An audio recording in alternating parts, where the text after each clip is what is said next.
Place à la chronique culture de 64 minutes. C'est avec Demet Korkmaz qui s'apprête à nous rejoindre. Et forcément, ce soir, le prix Goncourt attribué à Mathias Sénart que vous allez entendre dans 64 minutes. Le Monde en français, dans quelques minutes. Il sera l'invité de Patrick Simonin. Son roman s'appelle Boussole.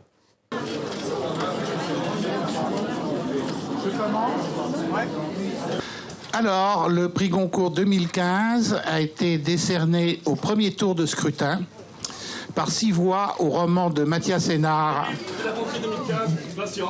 Pardon, on peut finir. Par 6 voix au roman de Mathias Sénart, Boussole, édition Actes Sud, ont également obtenu des voix Toby Nathan et Eddie Cadour. Bonsoir Demet. Bonsoir Ravi Mohamed. de vous retrouver. Annonce du Goncourt qui a donc été quelque peu perturbée. Oui, on l'a vu, cette image qui s'est subrepticement glissée au moment de l'annonce. C'était pour dénoncer la réédition en France de Mein Kampf, 70 ans après la mort d'Adolf Hitler. Mein Kampf qui va tomber dans le domaine public à partir du 1er janvier 2016. Mais on va revenir tout de même à Mathias Sénart. Il était très ému et on le comprend au restaurant Drouan tout à l'heure à Paris. Il s'est déclaré extraordinairement heureux d'avoir ce prix, le plus prestigieux de l'édition francophone. Il a dédié son prix aux Syriens, un peuple qu'il connaît particulièrement bien. On l'écoute. Ce que j'espère en tout cas, c'est que dans les temps que nous vivons, retrouver le temps de la réflexion et de la littérature, ça pourrait être important. Je pense que si les livres servent à quelque chose, c'est à prendre du plaisir par la langue et la littérature et à réfléchir et à penser. Et pour retrouver une liberté, ça c'est ce qui me semble le plus important. Alors Demet, on le sait, il y avait 4 finalistes. Qu'est-ce qui a fait la différence auprès des jurés? Oui, alors Mathias Sénart était l'un des favoris, l'un des 2 favoris avec l'écrivain franco-tunisien Eddie Cadour. Il semble que le jury a fait le choix de l'érudition. Boussole, édité aux éditions Actes Sud, n'est pas un livre facile d'accès. C'est pas un livre grand public, un peu à l'image de son auteur, qui connaît parfaitement le monde oriental. Il a vécu dans plusieurs pays dans le bassin méditerranéen. Il parle 6 langues, Mohamed, dont l'arabe.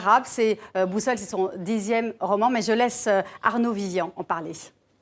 Je ne pensais pas que, le prix Goncourt aurait l'audace de saluer cet immense livre, un livre qui sort de la littérature de divertissement, qui rentre dans une notion extrêmement exigeante de la littérature. On n'est pas dans le récit classique. Il y a vraiment une offre là de Mathias Sénart qui est tout à fait belle, qui résonne complètement dans le moment politique que nous vivons. Et franchement, je trouve ça formidable que les Goncourt aient salué ce livre. Sénart n'est pas exactement un nouveau-né en littérature, même s'il est jeune, il n'a qu'une 40aine d'années, mais il s'était déjà fait connaître avec un grand livre qui s'appelait Zone, qui avait d'ailleurs reçu le prix Décembre à l'époque. Donc c'est une œuvre aussi qui est couronnée, une jeune œuvre, certes, mais une œuvre déjà.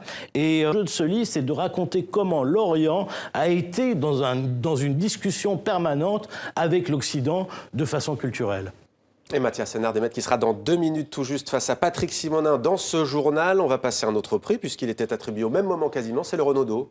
Exactement, et c'est Delphine de Vigan qui en est la lauréate avec son livre D'après une histoire vraie aux éditions Lattès. À l'inverse, c'est vraiment le roman grand public plébiscité par les lecteurs. Il a déjà été écoulé à plus de 100 000 exemplaires depuis la rentrée littéraire. Delphine Vigan était la seule lauréate du prix Renaudot.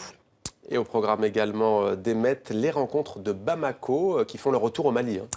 Exactement, c'est une biennale qui avait été suspendue il y a 2 ans en raison de la crise politico-militaire. Mais là, vous allez le voir, les photographes comme les visiteurs sont ravis du retour de cette biennale. Je vous propose de regarder ce reportage tourné sur place par Boubacar Al-Kouraïchi.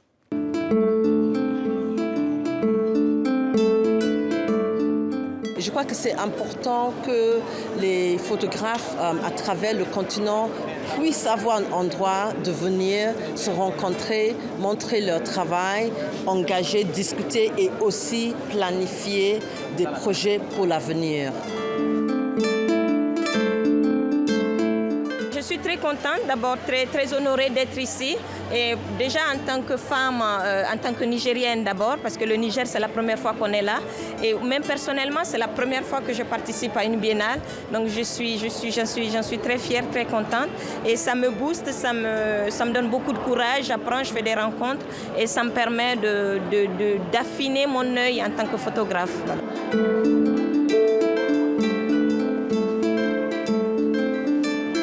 C'est la plus grande plateforme dédiée à la photographie en Afrique, et l'Afrique en a drôlement besoin. Surtout ces derniers temps où voilà, il se passe beaucoup de choses, négatives ou positives, mais il se passe beaucoup de choses, donc il faut tout montrer, que ce soit le positif ou le négatif, donc ça c'est très important.